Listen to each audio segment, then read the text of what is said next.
வணக்கம். கதையில் உங்களுடன் இணைவது நான் குமுதா மகேஷ். ஒரு அசாதாரணமான சூழ்நிலையில் தேவரூபன் ரதி தேவியின் திருமணம் நடக்கிறது.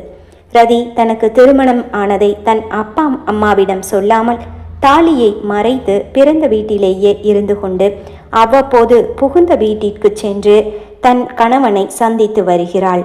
அவன் அலுவலகத்திலேயே வேலைக்கும் சேர்ந்து விடுகிறாள். ரதி தேவாவை பற்றி தன் அப்பா அம்மாவிடம் சொல்லிவிடுவது என்று முடிவு செய்து சொல்லத் தொடங்கினாள். அப்பா, அவர் என்னை முதலாக வீட்டுக்கு வந்து பெண் பார்த்துட்டு போனார். நீங்கள் கூட தரகர் மாப்பிள்ளைய மாற்றி அனுப்பினது தெரிஞ்சதும் அவருக்கு என்னை கல்யாணம் பண்ணி கொடுக்க மாட்டேன்னு சொன்னீங்களே என்றாள். ஆமாம், நான் கல்யாணம் பண்ணி கொடுக்க மாட்டேன்னு சொன்னதுக்கு அவனை தான் கல்யாணம் பண்ணிக்கணும்னு நீயே முடிவு பண்ணிட்டியா? கோபமாக வெடித்தார் ராஜன். இல்லைப்பா, என்னோட கல்யாணம் எங்கள் அப்பா அம்மா இஷ்டப்படி தான் நடக்கும்னு நானும் அவர்கிட்ட சொன்னேன். ஆனால் அவர் என்னை தவிர வேற யாரையுமே கல்யாணம் பண்ணிக்க முடியாதுன்னு சொல்லிட்டாரு என்று ரதி தேவாவை பற்றி, தேவா அவளை தேடி வந்தது, பிறகு ஆப்ரேஷன் செலவுக்கு பணம் கொடுத்தது, அதற்கு பதிலாக அவளை மனைவியாக்கி கொண்டது என்று எல்லாவற்றையும் கண்ணீர் மல்க கூறி முடித்தாள். ஜானகியோ இது அனைத்தையும் கேட்டுவிட்டு அதிர்ச்சியில் தலையில் கை வைத்து உட்கார்ந்து விட்டாள். என்னடி சொல்ற? அவன் உன் கழுத்துல தாலி கட்டினானா? அப்பாவுக்கு ஆஸ்பத்திரி செலவுக்கு பணம் கொடுத்தது அவனா? அதுக்காக உன்னோட கழுத்துல தாலி கட்டினானா என்று ரதியின் கழுத்தில் இருந்த தாலியை பார்த்ததும் பதறி போய் அவளை சராமாரியாக அடித்தாள் ஜானகி. ரதி அப்படியே அடிகளை வாங்கி கொண்டு சிலையாக நின்றாள். ராஜன் நடந்ததை நம்ப முடியாமல் வாயடைத்து போய் நாட்காலியில் அமர்ந்து விட்டார். ரதி ஓடி சென்று ராஜனின் காலடியில் உட்கார்ந்து கதறினாள். அப்பா, நான் இதை வேணும்னே செய்யல. அந்த நேரத்துல யாருமே எனக்கு பணம் கொடுத்து உதவி செய்ய முன்வரல. உங்களை காப்பாத்த எனக்கு வேற வழி தெரியல. நான் கேட்டதும் அவர் தான் ஆஸ்பத்திரிக்கு பணம் கொடுக்கறேன்னு சொன்னாரு, அதனாலதான் என்று ரதி சொல்ல ராஜன் குறுக்கிட்டார். என்னோட உயிரை காப்பாத்த யாரோ ஒருத்தன் ஊர் பேர் தெரியாத அனாதை அவனை கல்யாணம் பண்ணி உன் வாழ்க்கைய பணைய வைக்கணுமாமா? நீ இப்படி செஞ்சதுக்கு என்னோட இந்த உயிர் இல்லாமையே போயிருக்கலாம் என்றார் ராஜன் விரக்தியாக. அப்பா, அப்படியெல்லாம் பேசாதீங்க. எனக்கு நீங்க 100 வருஷம் என் கூடவும் அம்மா கூடவும் இருக்கணும். அதனால தான் எனக்கு விருப்பம் இல்லைனாலும் அவர் சொன்னதுக்கு சம்மதிச்சேன் என்றாள் ரதி. அப்போ உனக்கு விருப்பம் இல்லாம தான் அந்த பணத்துக்காக நீ அவனை கல்யாணம் பண்ணிக்கிட்டியா என கேட்டார் ராஜன். ஆமாப்பா, அதை தவிர எனக்கு வேற எந்த காரணமும் இல்லை என்றாள் ரதி. அப்போ விருப்பம் இல்லைன்னா அவன் கட்டின தாலியை கலட்டி வச்சுட்டு நான் சொல்ற மாப்பிள்ளைய கல்யாணம் பண்ணிக்க என்றார் ராஜன். ராஜ 2 பொண்ணுங்களை பெத்தான், ஆனா அவங்கள சரியா வளர்க்கல. அதனால தான் 2 பேரும் அவங்க இஷ்டப்படி எவனையோ ஓடி போய் கல்யாணம் பண்ணிக்கிட்டாங்கன்னு நம்ம சொந்த பந்தம் தெரிஞ்சவங்கன்னு எல்லாருமே பேசுவாங்க என்றார் ராஜன். ஆமா ரதி, அப்பா சொல்றது சரிதான். எங்களோட மான மரியாதையே உன் கையில தான் இருக்கு. அந்த தாலியை கலட்டி எரிஞ்சிட்டு நாளை கழிச்சு நடக்க போற கல்யாணத்துக்கு சம்மதம் சொல்லு. அவன் கட்டின தாலியை கலட்டிட்டா கண்டிப்பா அவன் கொடுத்த பணத்தை திருப்பி கேட்பான். நம்ம பணத்தை எப்படியாவது ஏற்பாடு பண்ணி அவனுக்கு கொடுத்துடலாம். இனிமே உனக்கும் அவனுக்கும் எந்த சம்பந்தமும் இல்லை என்றாள் ஜானகி. ரதி செய்வதறியாது திகைத்து போய் நின்றாள். அம்மா தாலியை கலட்ட வர ரதி தாலியை கெட்டியாக பிடித்து கொண்டாள். அம்மா, வேண்டாம்மா. அவர் என் கழுத்துல தாலி கட்டும்போது எனக்குமே அவரை பிடிக்கல. ஆனா அதுக்கப்புறம் கொஞ்ச நாள்ல அவரோட பழக பழக நான் அவரை பத்தி நல்லா தெரிஞ்சுக்கிட்டேன். அவரு ரொம்ப நல்லவருமா. நான் இல்லாம அவரால் இருக்க முடியாது. என்னாலையும் தான் அவரை விட்டு இருக்க முடியாது என்றாள் ரதி அழுது கொண்டே.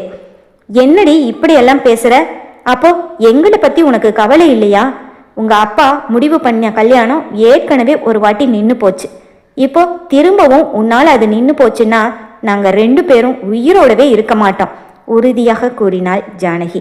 நீ அவனோட போகணும்னா எங்க 2 பேரும் பிணத்தை மீறித்தான் போகணும் என்றார் ராஜன். அன்றைய பொழுதெல்லாம் ரதி தேவாவை பற்றி அவர்களுக்கு புரிய வைக்க முயற்சி செய்து தோற்று போய் கொண்டிருந்தாள். திருமணத்தை நடத்தியே தீர வேண்டும் என்று ஒற்றை காலில் ரதியின் பெற்றோர்.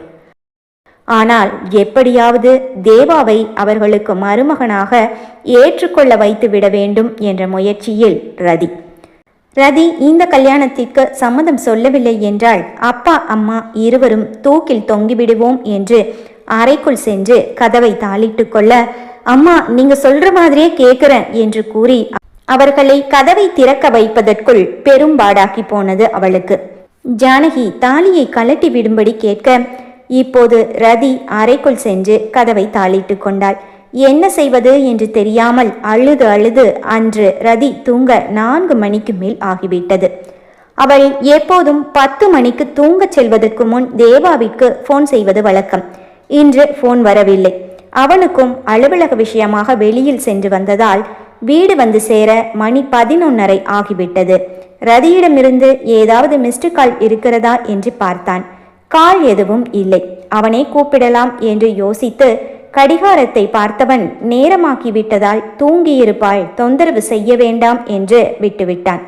இரவு வெகு நேரம் தூக்கம் வராமல் உட்கார்ந்திருந்தார்கள் ஜானகியும் ராஜனும். தண்ணீர் குடிப்பதற்காக வந்த ஜானகி ரதியின் அறை கதவு திறந்திருப்பதை பார்த்ததும் அவள் தூங்கிவிட்டாள் என்பதை உணர்ந்து கொண்டு ரதியின் ஹேண்ட்பேக்கில் இருந்த அவளுடைய போனை எடுத்துக்கொண்டு அறை கதவை மூடிவிட்டு சென்று விட்டாள். அடுத்த நாள் காலை ரதி கல்லூரிக்கும் அலுவலகத்திற்கும் போகவில்லை. முந்தைய நாள் இரவில் இருந்தே அவள் எதுவும் சாப்பிடவும் இல்லை. தேவாவிற்கு போன் செய்து இங்கு நடந்த விஷயத்தை கூறிவிடுவது என்று முடிவு செய்தாள் ரதி. இப்படி ஒரு சூழ்நிலையில் அவன் பேசும் அன்பு வார்த்தைகள் மனதிற்கு ஆறுதலாய் இருக்குமே என்று நினைத்தவள் தன்னுடைய போனை தேடினாள். ஹேண்ட்பேக்கில், அறையில், டேபிளில், அலமாரியில் என்று அவள் எப்போதும் வைக்கும் இடம் ஒன்று விடாமல் எல்லா இடத்திலும் தேடியாகிவிட்டது. போனை காணவில்லை. இது அம்மாவின் வேலையாகத்தான் இருக்கும். அம்மா என்னோட போன் எடுத்தியா? சமையல் அறையில் இருந்த ஜானகி ரதியை நிமிர்ந்து பார்த்துவிட்டு எதுவும் கூறாமல் மீண்டும் தன் வேலையை தொடர்ந்து கொண்டிருந்தாள். அம்மா உன்னதான் கேட்குறேன், என்னோட போனை எடுத்தியா? மீண்டும் கேட்டாள் ரதி அழுத்தமாக. நாளைக்கு மதியம் நம்ம எல்லாரும் உங்கள் மாமா வீட்டுக்கு போயிடுவோம். அவங்க வீட்டுக்கு 10 கிலோமீட்டர் தள்ளி இருக்கிற ராஜகாளி அம்மன் கோயிலில் நாளைக்கு மறுநாள் காலையில் உனக்கும் பாண்டியனுக்கும் கல்யாணம். கல்யாணம் முடிகிற வரைக்கும் உன்னோட ஃபோன் என்கிட்டயே இருக்கட்டும். கல்யாணம் முடிஞ்சதும் உன்கிட்ட ஃபோனை கொடுத்துடுறேன் என்றாள் ஜானகி வானலியில் காய்கறிகளை வதக்கி கொண்டு. அம்மா நான் தான் சொன்னனே எனக்கு ஏற்கனவே கல்யாணம் ஆயிடுச்சுன்னு. ஏற்கனவே கல்யாணம் ஆனவளுக்கு எப்படி இன்னொரு வாட்டி கல்யாணம் பண்ணி வைப்பீங்க? வாய மூடு. கல்யாணம் ஆயிடுச்சான். கல்யாணம் ஊரை கூட்டி பெத்தவங்க ஆசீர்வாதத்தோடவா நீ கல்யாணம் பண்ணிக்கிட்ட? அவன் ஆஸ்பத்திரிக்கு பணம் கொடுத்தானா? அதுக்கு பதிலா கழுத்துல தாலி கட்டினானா? இதுக்கு பேரு கல்யாணமாடி? ஏற்கனவே ஒருத்தி இப்படிதான் அவ இஷ்டப்படி கல்யாணம் பண்ணிக்கிட்டு போனா. இப்போ அவ என்ன ஆனா, எங்க போனா? அவளை கட்டிக்கிட்டவன் அவளை நல்லா வச்சிருக்கானா இல்ல அவளை விட்டுட்டு ஓடி போயிட்டானான்னு தினம் தினம் யோசிச்சு படுத்தா தூக்க வர மாட்டேங்குது எனக்கு. அதுல நீயும் அவளை மாதிரியே பண்ணணும்னு ஆசைப்படுறியா என்று எண்ணெயில் போட்ட கடுகு வெடிக்கும் சத்தத்தை விட ஜானகியின் வார்த்தைகள் வெடிக்கும் சத்தம் அதிகமாக இருந்தது. அம்மா நீ நினைக்கிற மாதிரியெல்லாம் இல்ல. அக்கா நல்ல சந்தோஷமா தான் வாழ்ந்துட்டு இருக்கா. மாமா அவளை நல்லா தான் பாத்துக்கிறாரு. அவங்க இப்போ 2 பேர் இல்ல 3 பேரு. அக்காவுக்கு குழந்தை பிறந்து 3 மாசம் ஆச்சு என்றாள் ரதி. அடுப்பில் வைத்திருந்த பால் பொங்குவது கூட தெரியாமல் ரதியையே அதிர்ச்சியாக பார்த்து கொண்டிருந்தாள் ஜானகி. என்னடி சொல்ற? நீ சித்ராவை பாத்தியா? அவ எங்க இருக்கா என கேட்டாள் ஜானகி. அசோக் தன்னுடன் தான் வேலை பார்க்கிறார் என்பதையும் சித்ராவின் வீட்டிற்கு போனதையும் கூறினாள் ரதி. ஓ, அப்போ எங்களுக்கு தெரியாம நீ அவ கூட சகவாசம் வச்சிட்டு இருக்கியா?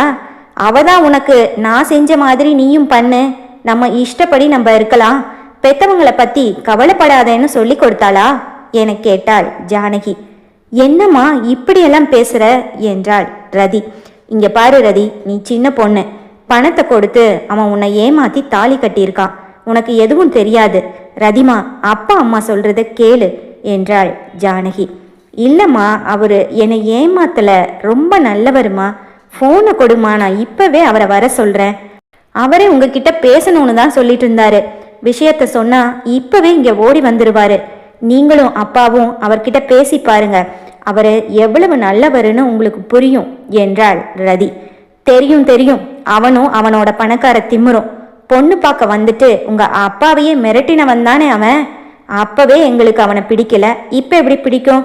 இந்தா சாப்பிட்டுட்டு போய் அமைதியா ரூம்ல உட்காரு. உங்க அப்பா கல்யாண வேலையா பிஸியா இருக்காரு. நாளைக்கு மதியம் உங்க அத்தை வீட்டுக்கு நம்ம எல்லாரும் போகணும். அங்க வந்து கல்யாண பொண்ணா ஒழுக்கமா அமைதியா இரு. இந்த மாதிரி உளறிட்டு இருக்காத. அப்புறம் நம்ம உங்க அத்தை வீட்டுக்கு கிளம்புறதுக்கு முன்னாடி இந்த தாலியை கலட்டி தலைய சுத்தி இங்கேயே எங்கேயாவது எரிஞ்சிட்டு வந்துடு. இதுக்கு மேல நீ எங்களை ஏமாத்திட்டு அவனோட உறவு வச்சுக்கணும்னு நினைச்சேன்னா நானும் உங்க அப்பாவும் உயிரோடவே இருக்க மாட்டோம். எங்க 2 பேரையும் கொன்னுட்டு அப்புறமா நீ உன் இஷ்டப்படி எப்படி வேணும்னாலும் இரு என்று ஜானகி கொஞ்சமும் கருணையே இல்லாமல் கூற, ரதியோ கண்களில் கண்ணீரோடு போனை கொடுக்கும்படி எவ்வளவோ கெஞ்சி பார்த்து விட்டாள். போன் கிடைக்கவில்லை. வீட்டை விட்டு வெளியே செல்லவும் வழியில்லை. இப்படி ஒரு சூழ்நிலையில் தேவாவிடம் இங்கு உள்ள சூழ்நிலையை எப்படி தெரிவிப்பது என்று தெரியாமல் குழம்பி போனாள் ரதி. தேவா சொன்னதும் சரிதான். அவர் கூறியது போலவே முன்பே அம்மா அப்பாவிடம் விஷயத்தை கூறியிருக்க வேண்டும். இப்போது இப்படி ஒரு இக்கட்டான சூழ்நிலையில் மாட்டிக்கொண்டு விட்டோமே. தேவாவிடம் போகவும் முடியவில்லை. அப்பா அம்மா வேறு உயிரை மாய்த்து கொள்வதாக மிரட்டுகிறார்கள். என்ன செய்வது என்று தெரியாமல் இக்கட்டான சூழ்நிலையில் மாட்டிக்கொண்டு தவித்தாள் ரதி. நாளை மதியமே அத்தை வீட்டிற்கு போக வேண்டும் என்று அம்மா சொன்னார்கள். ஆனால் நாளை இரவு தானே ஜெர்மனிக்கு போறதுக்கு தேவா டிக்கெட் புக் பண்ணியிருக்கேன்னு சொன்னாரு. இவர்களிடமிருந்து தப்பித்து தேவாவுடன் ஜெர்மனிக்கு போய்விடலாமா யோசித்தாள் ரதி. ஒருவேளை நான் போன பிறகு அப்பாவும் அம்மாவும் அவர்கள் சொன்னது போல ஏதாவது விபரீதமான முடிவிற்கு வந்துவிட்டால் என் சந்தோஷத்திற்காக அவர்களை கொன்ற பாவியாகி விடுவேனே. என்ன செய்வது, எப்படி முடிவு எடுப்பது என்று புரியவில்லை. இதிலிருந்து விடுபட ஒரு வழியும் தெரியவில்லை அவளுக்கு.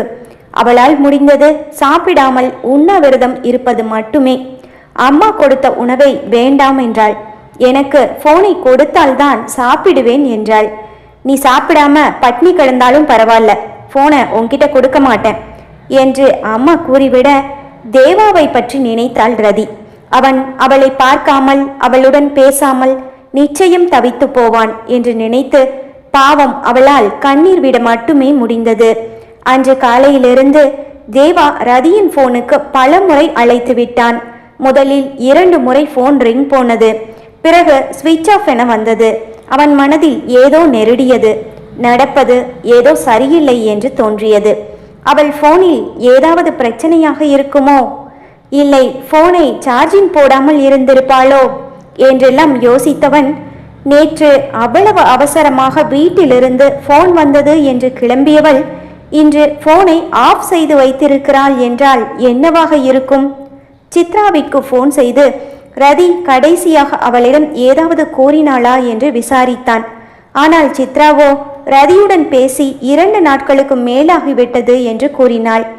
இந்த நேரத்தில் தேவாவிற்கு ரதியின் மேல்தான் கோபம் வந்தது. எங்க நான் சொல்றத கேட்டாதானே, இப்போ என்ன பிரச்சனையில மாட்டிக்கிட்டான்னு தெரியலையே. சதீஷோட கல்யாணம் நின்னு போச்சுன்னு சொன்னா, அப்போ வேறு என்ன பிரச்சனையா இருக்கும்? எதுவும் புரியாமல் யோசனையில் இருந்தவன் இன்னைக்கு காலேஜுக்கு போனாலானும் தெரியல. மதியம் அலுவலகத்துக்கு வருவாளா என்று ரதியை எதிர்பார்த்து காத்திருந்தான்.